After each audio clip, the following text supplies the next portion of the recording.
Nah, kalau dari Asarul sendiri nih, perjalanan karirnya itu dimulai dari apa dan bagaimana? Coba ceritakan sedikit. Ya di sini saya bakal cerita lah sedikit tentang ya perjalanan saya. Jadi itu dulu awal sekolah itu awalnya cuman iseng doang. Astagfirullahaladzim. Karena emang dulu tuh setelah lulus SMP gitu ya, maksudnya kan lulus SMP mau bingung mau masuk mana, teman-teman nih pada mau masuk Gantar, jurusan TKR, ya udah ikut aja gitu kan TKR. Nggak, padahal nggak, emang basicnya nggak punya jurusan kayak ngerti motor atau kendaraan gitu kan, emang basicnya nggak paham. Nah dari situ saya belajar, dari situ saya belajar kayak nekunin itu. Cuman ya emang bukan basicnya, saya cuma jadi sekedar ilmu yang ikut-ikutan aja gitu. Tapi alhamdulillahnya biarpun cuman kayak sekedar ikut-ikutan doang, jadi sengaja paham lah dikit-dikit gitu kan, karena emang bukan passionnya saya, bukan minat saya gitu kan. Terus saya akhirnya saya lulus sekolah tuh kan, di situ tuh saya dari situ saya tuh mulai ngikutin tes kerja.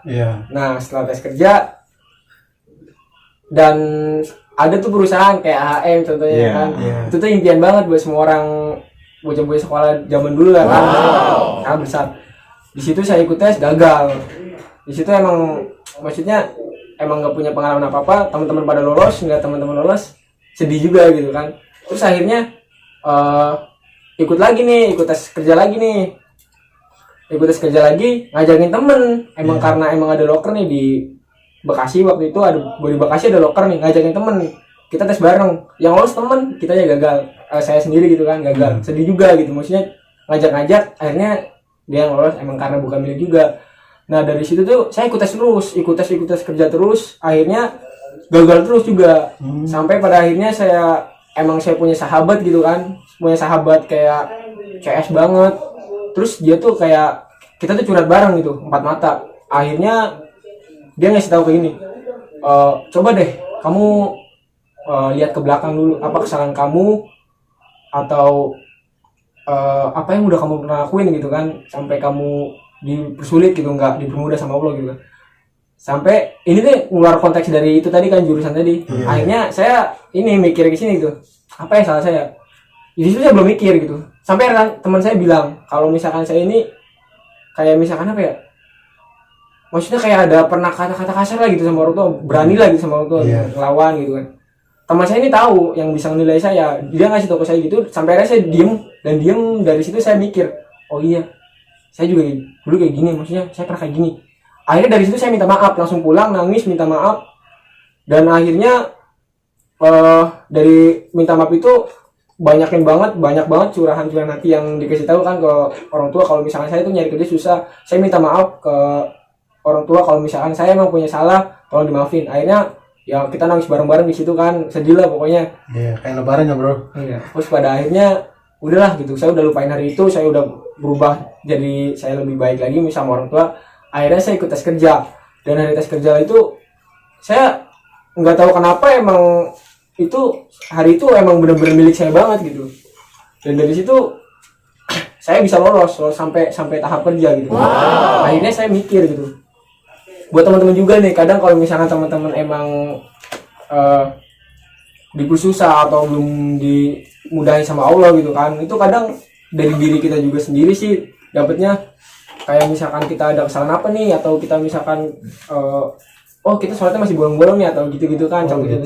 Iya bang, jadi emang menurut Ustadz yang pernah di ini sih, emang kadang kalau misalkan kita itu ngaruh juga ke, maksudnya emang yang namanya ibadah tuh nggak bakal bikin kita jadi kaya, cuman seenggaknya kalau misalkan kita bisa beribadah, maksudnya beribadah gitu cukup gitu kan, Allah bakal cukupin gitu apa yang kita pengen gitu.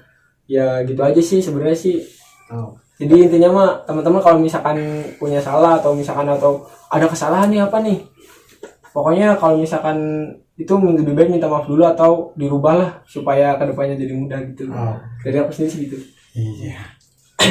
Ini Mas Imam, Benar. kita kan berbeda usia, tapi dari segi tentang keagamaannya, tentang ke iniannya, dia lebih paham ya. Oh gitu. Iya, benar. Mungkin saya jadi teringat semuanya. Iya. Jangankan dia ibadah, saya kan terlalu masuknya jauh dari ibadah, terlalu banyak melakukan suatu kedosaan gitu kan. Seperti ini mungkin tanpa disadari saya sudah melukai hati-hati orang yang saya sayangi. Ya mungkin itu juga penyebab saya mungkin ya. Oh, jadi kita tuh kena gitu ya. Iya.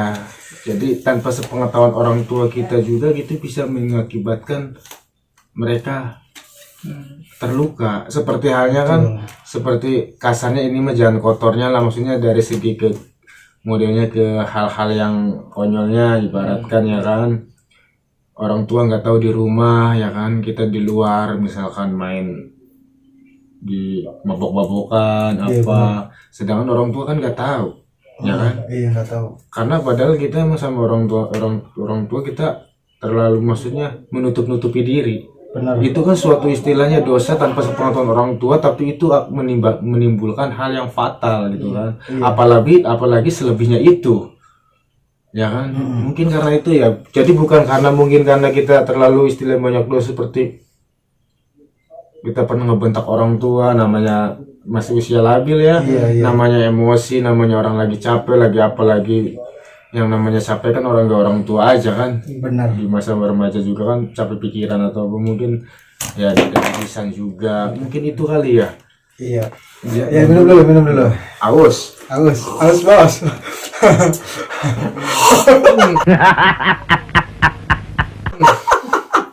rasa melon leci. Tukang shootingnya kagak dikasih minum, haus juga sama bro. pasrah Iya bro, gini bro, kalau ngomongin tentang masalah kayak gitu sebenarnya saya juga ingat bro.